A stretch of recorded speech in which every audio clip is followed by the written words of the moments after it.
Cet homme a fait semblant d'aller rendre visite à son cousin en prison, lorsque les gardiens changeaient de service. Il lui a demandé de poser sa main sur la table. Puis l'homme a posé sa main sur ses menottes. Et pendant que le gardien ne faisait pas attention, il a utilisé une technique de magie pour échanger les menottes et les mettre sur ses propres poignets. Le cousin n'en croyait pas ses yeux. Jack lui a dit de rester calme. Il lui a demandé de faire semblant que c'était lui le visiteur. Puis il a appelé le gardien en disant que la visite était terminée, car les deux se ressemblaient beaucoup. Le gardien n'a remarqué aucune anomalie et a reconduit Jack menotté vers la cellule. Pendant tout le processus, il n'a montré aucun comportement suspect. Le cousin est sorti de la prison totalement incrédule.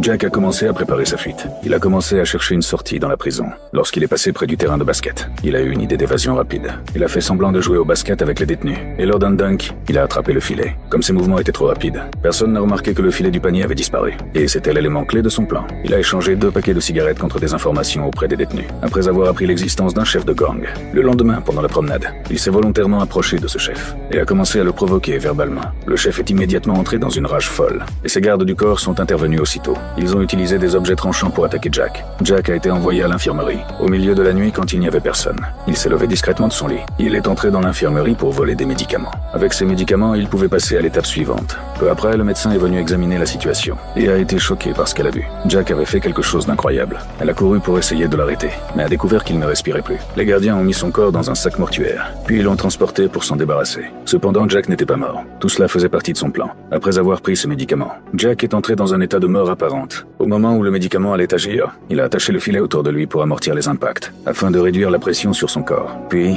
il a simulé sa mort, utilisant cet état de mort apparente provoqué par le médicament. Lorsque le véhicule a été à mi-chemin, Jack s'est réveillé. Il est rapidement sorti du sac, et profitant de l'inattention du conducteur, il s'est glissé hors du véhicule et a réussi à s'échapper.